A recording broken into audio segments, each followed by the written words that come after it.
After Hamilton was first incorporated as a police village in 1833, business began to expand, particularly because of the canal that had been cleared through the beach and the subsequent increase in shipping traffic.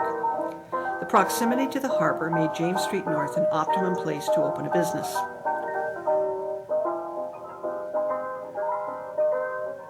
The earliest buildings were made of wood and very susceptible to fire. In November of 1832, a good portion of downtown was destroyed by fire, and further businessmen began constructing of more substantial materials such as stone and brick. Provision was first made for a market when the police village of Hamilton was incorporated in 1833, and the market itself opened for business in 1837.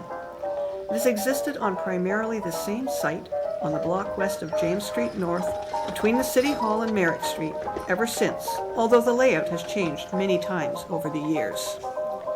This is the market looking east towards James Street prior to 1888. And this is the market looking east at City Hall after 1890.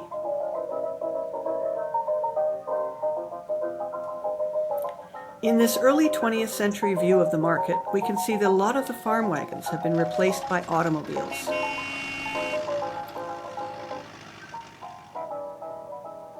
Standing on the east side of James Street, we have a view of Market Square across the street. The businesses were expropriated in 1969 for the construction of Jackson Square, and the expropriation sale signs are very visible. The entire block bounded by King Street West, James Street North, Merrick Street, and Bay Street was scheduled for demolition. Some of the stores that were vanishing from Market Square included the Cut Rate Shoe Store, the Athletic House Hotel, and Mahar Shoes. This image of the inside of Jackson Square shows approximately where Market Square and these stores would have been. Also on this block was the Majestic Restaurant, which had been opened by Dan Kuzoff, a Macedonian immigrant, in 1933. It was a 150 to 200 seat operation, serving good food at good prices. It was a middle-of-the-road restaurant with no liquor license. Frequent diners there included politicians such as Mayor Lloyd Jackson and future Mayor Vic Copps. As with all other businesses in the area, the restaurant was expropriated for the construction of Jackson Square in 1969.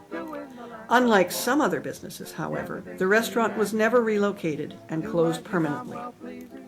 Moving along to the west end of Market Square, some of the other businesses included the Downtown Meat Market, Reward Shoes, the Bank of Montreal, and Park and Park Drug Store. In 1876, Walder Park and Charles McGregor created McGregor and Park Drug Store at 1 Market Square. In 1904, they moved to this 4-story building at the corner of McNabb and Market Square. The thermometer mounted on the corner of the building was used as the official temperature gauge for Hamilton for many years. The business incorporated as Park and Park in 1917, and they were involved in manufacturing, wholesale, and resale trade. Park and Park grew to become the largest pharmaceutical manufacturer and supplier in all of Canada. After expropriation, the store moved, and eventually Park and Park became part of the Big V drugstore chain. As we begin our journey down James Street North, we pause at the corner of King and James Streets. This view is pre-1890 and shows the old City Hall on the left.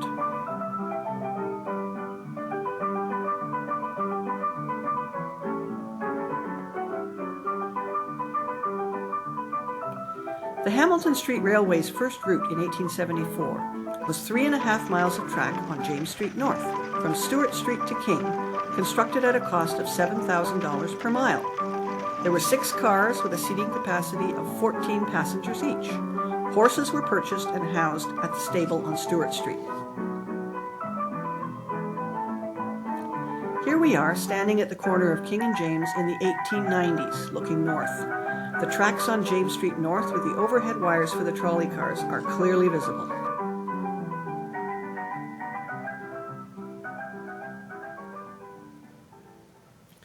Trolley cars were very popular for a long time, but were eventually replaced by diesel buses.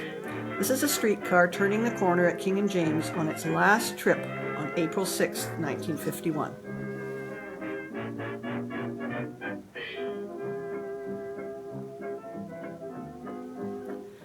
The northwest corner of King and James highlights the distinctive Westinghouse clock that was there for many years.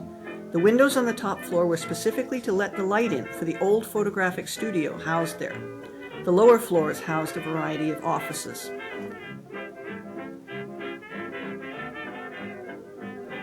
After the expropriations were finished, the buildings on that corner were demolished for the construction of Civic Square, later renamed after Mayor Lloyd D. Jackson.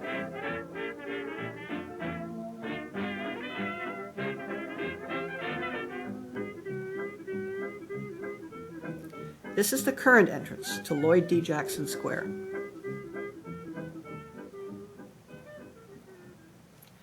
As we start down James Street, the first block to consider is on the east side, from King Street to King William Street. In this view, you can see Oak Hall, Stanley Mills, T.H. Pratt, and Grafton's. Mills Hardware was one of the many enterprises started by the Mills family of Hamilton. The first store was located at 94 John Street South and opened in 1906. They opened branches on King Street East, James Street North, Ottawa Street North, Main Street East, as well as Burlington and Galt. By 1960, there were only 2 stores left, and by 1962, they had all closed. The James Street North Mills Hardware store appeared in the Hamilton City Directory from 1904 to 1935. The original Grafton's department store opened in Dundas in 1853. It became highly successful, and by 1900 had expanded to Hamilton, Brantford, London, Peterborough, and Owen Sound. The Hamilton store was located on James Street North, just north of King Street. The 4-story building was constructed in 1895 and specialized in boys' and men's clothing. Later they added a line of women's clothing as well. On February the 12th, 1917, the store was completely destroyed by fire. Thousands gathered to watch the fire department fight the blaze in sub-zero temperatures. As fast as they poured water on the building, it froze. The store and its contents were completely destroyed. They had to wait until the weather improved and the ice melted before they could proceed with the demolition and the building of the new store on the same site. The new Grafton's opened on Saturday, January the 5th, 1918. The Grafton stores were merged with Jack Fraser in 1967, but the opening of Jackson Square, right across the street, marked the death knell for the store. They couldn't compete when their business dropped by 50% when the mall opened. They held a closing sale in June of 1973, putting an end to a 78-year tradition in downtown Hamilton. Zellers opened on March 23, 1929, as Schulte United. The site had been the former T.H. Pratt Company, and the new store was erected, including demolition, in a record-breaking 56 days. In 1931, Schulte United was declared bankrupt, and Walter P. Zeller acquired the rights to the Canadian stores. It reopened as Zellers on November 12, 1931. The store was remodeled and enlarged in 1951 at a cost of $750,000, making it the most modern store in the entire chain. The Zellers lease ran out in 1988, and the owner, ISIS, applied for a demolition permit, and City Council refused to designate it as a historic building, as the owner wanted to build a new building on the site. The last day it was open as a Zellers was September 10, 1988. The building was demolished and remains a parking lot to this day.